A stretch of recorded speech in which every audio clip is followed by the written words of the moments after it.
Hello मेरे शेर शेरनियों और मेरे छात्रा और छात्राएं, कैसे हैं आप लोग इस वीडियो में जुड़ने के लिए बहुत बहुत धन्यवाद। इस वीडियो में हम आपको मोस्ट वीवीआई क्वेश्चन बताने वाले हैं, कौन कौन आपके बोर्ड परीक्षा में पूछे जाएंगे। इसमें इसमें कुल 40 प्रश्न हम आपको बताएंगे जो 2024 परीक्षा में सीधे सीधे लड़ेगा। पक्का ऑब्जेक्टिव क्वेश्चन है, हिंदी का पक्का लड़ेगा आपका 20 क्वेश्चन। चलिए हम आज का क्लास स्टार्ट करते हैं। कृपया हमारे वीडियो को लाइक कर दीजिएगा एंड उसके साथ सब्सक्राइब कर दीजिएगा। और अभी आप दोस्तों के बीच शेयर नहीं किए हैं तो शेयर कर दीजिएगा। चलते हैं अपने अगले क्वेश्चन पर, तो अब शुरुआत करते हैं। चलिए हम पहले नंबर क्वेश्चन पर आ चुके हैं। पहले नंबर क्वेश्चन क्या कह रहा है, यहाँ पढ़िए। पहले नंबर क्वेश्चन कह रहा है कि जातिवाचक संज्ञा का उदाहरण नहीं है। जातिवाचक संज्ञा का उदाहरण विवेकानंद नहीं है। इसका ऑप्शन नंबर डी हो जाएगा, क्योंकि यह विवेकानंद व्यक्तिवाचक है, जातिवाचक नहीं है। इबादत का अर्थ होता है उपासना। इबादत का अर्थ होता है उपासना। दो का ए हो जाएगा। कर्मधारय समाज कौन है? सी, ऑप्शन नंबर सी, चंद्रमुख। 12वीं सदी के केरल के शासकों के सिक्कों पर वीर केरलस्य जैसे शब्दों लिपि अंकित थी देवनागरी में। यह देवनागरी में लिखा गया था, इसलिए 4 का ऑप्शन नंबर डी हो जाएगा। डी हो जाएगा डी। अवनियो किस देश में है? अवनियो फ्रांस में है। फ्रांस। चलते हैं हम अगले क्वेश्चन पर। चलिए अगले क्वेश्चन पर आ गए। यहाँ 5 का 2 गो आ गया है, इसलिए इसको थोड़ा काट देता है। अब चलते हैं हम 6वें नंबर क्वेश्चन पर। पाप्ती पात्र है, मैंने पाप्ती का वर्णन किस पाठ में किया गया है? तो पाप्ती का वर्णन नगर पाठ में किया गया है। चलिए हम 7वें नंबर क्वेश्चन पर। बहादुर कहाँ का रहने वाला था? नेपाल। बहादुर कहाँ का रहने वाला था? नेपाल का रहने वाला था। चलते हैं 8 नंबर क्वेश्चन पर। बिरजू महाराज का संबंध है। बिरजू महाराज का संबंध कथक नृत्य से है। बिरजू महाराज का संबंध कथक नृत्य से है। कहानी है नौबत खाने में इबादत परंपरा का मूल्यांकन बहादुर नाखून क्यों बढ़ते हैं? तो इसमें ऑप्शन नंबर बी हो जाएगा। बहादुर एक क्या है? कहानी है। चलते हैं 10वें नंबर क्वेश्चन पर। बिरजू महाराज खुद को किसके सदीर्घ मानते हैं? बिरजू महाराज खुद के पिता के सदीर्घ मानते हैं। 10 का ऑप्शन नंबर ए हो जाएगा। अब चलते हैं अगले नंबर क्वेश्चन पर। तो आ गए हम अगले नंबर क्वेश्चन पर। अब 11 नंबर क्या कह रहा है? बहादुर का पूरा नाम है। बहादुर का पूरा नाम दिल बहादुर है। बहादुर का पूरा नाम दिल बहादुर। लक्ष्मी का पति कहाँ नौकरी करता था? लक्ष्मी का पति कलकत्ता में नौकरी करता था। लक्ष्मी का पति कलकत्ता में नौकरी करता था। बाबा भीमराव अम्बेडकर का जन्म हुआ था 1891। 13 का ऑप्शन नंबर डी। चलते हैं हम 14 नंबर क्वेश्चन पर। ईसाई की 14वीं-15वीं सदी के विजयनगर के शासकों ने अपने लेखों की लिपि को कहा था। विजयनगर, यह हो जाएगा नंदी नागरी। 14 का ए ऑप्शन हो जाएगा। चलते हैं 15 नंबर। 14 का ए हो जाएगा, याद रखिएगा।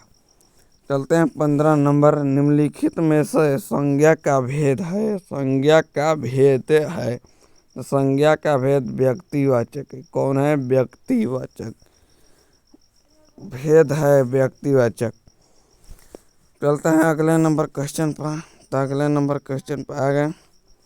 अब क्या कह रहा है? पुरुषवाचक सर्वनाम का भेद नहीं है।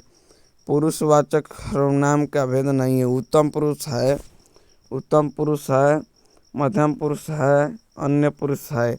यह निजवाचक जो है यह नहीं है, तो इसका ऑप्शन नंबर डी हो जाएगा। लेखक अपने पिता से क्या मांगना चाहता था? मछली। 17 का डी ऑप्शन। सेन साहब के आंखों का तारा कौन था? खोखा। सेन साहब के आंखों का तारा खोखा था। मोटर को कोई खतरा हो सकता है तो खोखा से। किससे? खोखा से। हजारी प्रसाद द्विवेदी द्वारा रचित पाठ क्या होता है? नाखून क्यों बढ़ते हैं। इसका आपको एक ट्रिक बता देता हूँ याद रखने के लिए। नाखून कितने बार काटे जाते हैं? हजारों बार, इसलिए हजारी प्रसाद द्विवेदी। नाखून कौन लिखे है? हजारी प्रसाद द्विवेदी। चलते हैं हम अगले नंबर क्वेश्चन पर। अगले नंबर क्वेश्चन पर हम आ गए। चलते हैं। राम नाम बिनु बिरथे जगी जन्मा। यह पंक्ति है गुरु नानक की। 21 का ए हो जाएगा। 21 का ए याद रखिएगा आप लोग। अनुज, अनुज शब्द में उपसर्ग है अ। अनुज शब्द में उपसर्ग है अ। 22 का ऑप्शन नंबर ए हो जाएगा। प्रगतिशील साहित्य संबंध है वेदांत दर्शन। वेदांत दर्शन 23 का भी हो जाएगा बच्चों। सुधीर वादों में सहायक उपाधि है शहनाई। 24 का डी हो जाएगा। चलिए, नागरी लिपि पाठ में लेखक है गुणाकर मूल्य। 25 का भी हो जाएगा। चलते हैं हम अगले नंबर क्वेश्चन पर। अगले नंबर क्वेश्चन पर आ गए। मंगू का जन्म से क्या थी? पागल। मंगू जन्म से ही पागल थी।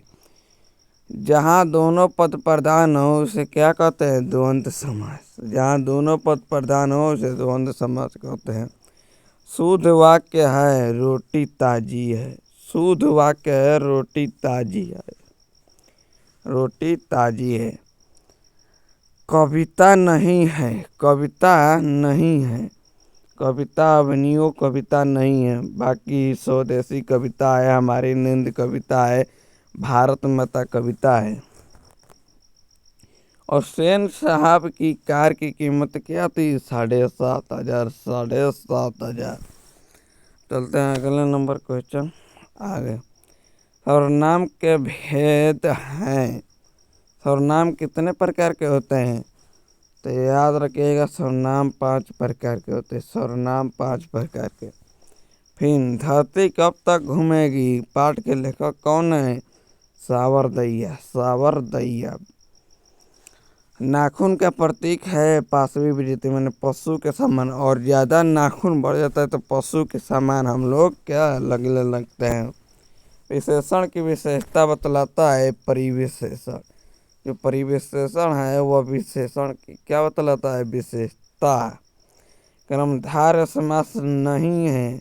कमलाने नीलम कृष्ण सर्प, यह नहीं है। बी, ऑप्शन नंबर बी नहीं है।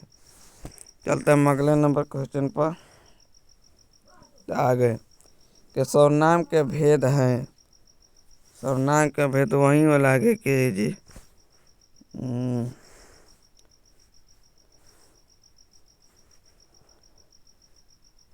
हाँ, यह आ गया। लेखक के पिता ने मछली खरीदी थी। कितने मछली खरीदी थी? 3 मछली 3 खरीदी थी। हिंदी कवि में प्रयोगवाद का सूत्रपात किया अगेन।